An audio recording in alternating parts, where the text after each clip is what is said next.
Good afternoon friend. আমি সুকান্ত আর আপনারা এই মুহূর্তে দেখছেন গার্ডেনিং ইউটিউব চ্যানেল উড়াল অর্কিড। উড়াল অর্কিডের পাশে থাকার জন্য আপনাদের জানাই আন্তরিক অভিনন্দন ও ধন্যবাদ। আজকে আমরা একটি খুব সুন্দর শিক্ষণীয় বিষয়ের উপরেই ভিডিও করতে এসেছি। আপনারা দেখতেই পাচ্ছেন এটি সবেদা গাছ।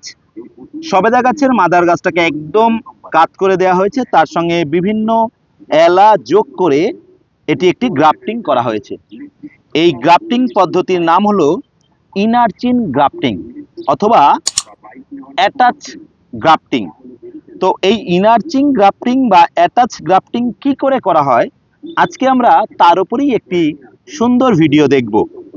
আসলে এই যে নিচে যে এলা গাছটি ব্যবহার করা হয়েছে এটি কিন্তু সবেদা গাছ নয়। আসলে সবেদা গাছের বা সবেদা ফলের বীজ প্রচুর কম হয় এবং সেটিকে জার্মিনেশন করা খুব কঠিন। তার জন্যই ঠিক সমগোত্রীয় আরও একটি ভিন্ন ধরনীয় গাছ যেটাকে বলা হয় খিন্নি, সেই খিন্নি গাছটিকে রুট স্টক হিসেবে ব্যবহার করা হয়েছে এবং একটি উন্নত প্রজাতির সায়ন ব্যবহার করা হয়েছে। তো আমরা ঠিক 1 মাস পরে যদি এখান থেকে ডিটাচ করে দিই তাহলে একটি নতুন গাছের সৃষ্টি হবে। তো এই ইনারচিন গ্রাফটিং কিভাবে করতে হয় আজকে আমরা সেই বিষয়টি দেখব। আপনার বাড়িতে যে সমস্ত গাছ আছে সেগুলোকে যদি গ্রাফটিং করা যায় তাহলে আপনি অবশ্যই এই পদ্ধতি যদি অবলম্বন করেন তাহলে 100% কিন্তু আপনি সাকসেস হবেন। তো তাই এই ভিডিওটি খুব ধৈর্য সহকারে দেখুন।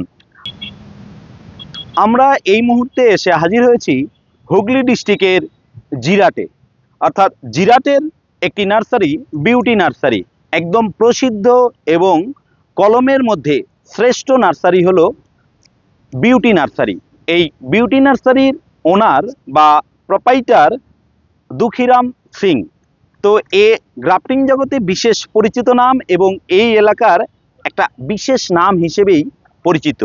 তো আমরা তার কাছ থেকেই শিখে নেব কিভাবে আমাদের সবেদা গাছের ইনারচিন গ্রাফটিং করতে হয়। দুঃখীদা, এটিকে তোমরা কি গাছ বলো? খিন্নি। এটা হলো খিন্নি। খিন্নির এটি হলো রুট স্টক বা এলা। তো এই এলা গাছকেই আমরা এলা গাছের সঙ্গেই এই সায়নের একটা কলম করব, তাই তো? এই ইনারচিন গ্রাফটিং এ যদি আমরা 100টা গ্রাফটিং করি তাহলে কতগুলো বাঁচে? ওই 70-80টা। 70-80টা বাঁচে। তার মানে বলা যায় যে 20% আমরা বিফল হই এবং 80% সাকসেস হই।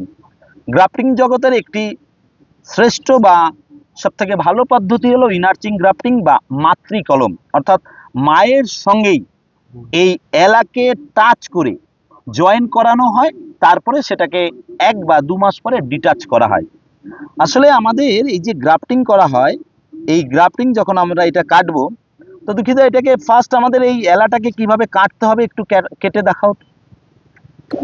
গ্রাফটিং করার জন্য খুব ধারালো ছুরি দরকার এবং জীবাণুমুক্ত একটা ছুরির দরকার।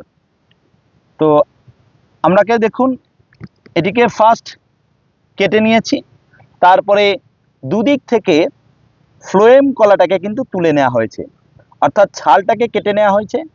ফার্স্ট ভি আকৃতির কাটিং করা হয়েছে, তারপরে এই সাইড থেকে ছাল এবং এই সাইড থেকে ছাল তুলে নেওয়া হয়েছে।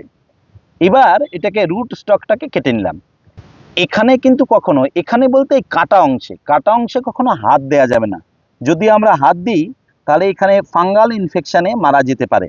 তার জন্য যতটা আমরা হাত না দিয়ে থাকবো ততটাই ভালো। এরপরে আমরা সায়নটাকে কাটবো। সায়নটাকে দেখুন খুব সাবধানে কাটছে, দক্ষতার সঙ্গে শুধুমাত্র জাইলেম কলাটাকে ছাড়িয়ে নিচ্ছে, অর্থাৎ ছালটাকে ছাড়িয়ে নিল। এবার এই অংশটা আর এই অংশটাকে টাচ করে একসঙ্গে বেঁধে দিল। দাঁড়ান, এই যে আমাদের এখানে ক্যাম্বিয়াম লেয়ার আছে, অর্থাৎ জাইলেম কলা এবং ফ্লোয়েম কলা, অর্থাৎ ছাল এবং কাষ্ঠল অংশের মাঝে যে ক্যাম্বিয়াম লেয়ার আছে, এই দুটো গাছের ক্যাম্বিয়াম লেয়ারকে একসঙ্গে টাচ করাতে হবে, তাহলেই কিন্তু গ্রাফটিংটা সাকসেস হবে। তো আমাদের দাদা সেই কাজটাই করলো, দুটো ক্যাম্বিয়াম লেয়ার এক করলো এবং এতে যাতে কোনো রকম জল না ঢোকে অথবা ইনফেকশন না হয় তার জন্য এরকম একটি গ্রাফটিং টেপ দিয়ে এটাকে বেঁধে দেওয়া হলো। খুব সুন্দরভাবে বেঁধে দিতে হবে যাতে এর মধ্যে কোনো রকম এয়ার, কোনো রকম জল না ঢোকে। খুব সুন্দর দক্ষতার সঙ্গে এটি কাজ করলো। দুঃখিদা, এই ইনার্চিং গ্রাফটিং তোমরা 1 ঘন্টায় কতগুলো গাছ বাঁধতে পারো? 50টা। 1 ঘন্টায় 50টা গাছ কিন্তু বাঁধা সম্ভব। তাহলে 1 ঘন্টার মধ্যেই বলা যায় আমি 50টা গাছের জন্ম দিলাম। এই গাছটা থেকে কত বছরে আমি ফল পাবো? একটা থেকে ফল বলতে ফল হবে 1 বছর পরেই ফল। 1 বছর পরেই আমরা এটা থেকে ফল পেয়ে যাব। তার মানে আগামী সিজনেই আমরা এই গাছটা থেকে ফল পেয়ে যাব। হ্যাঁ। ও, আর এটা কতদিন পরে আমরা কাটবো? 2 মাস, 60 দিন। মানে এইরকম 60 ডে থাকবে। হ্যাঁ। তো এইরকম 60 ডে থাকবে, তখন এর যত্ন কি আছে? যত্ন ওই খোল জল, সরষের খোল, ডিএপি খাবার দিতে হবে। সর্ষের খোল, ডিএপি এবং খাবার, এটা কোন ওই রুট স্টকের গাছটাতে দেব? হ্যাঁ।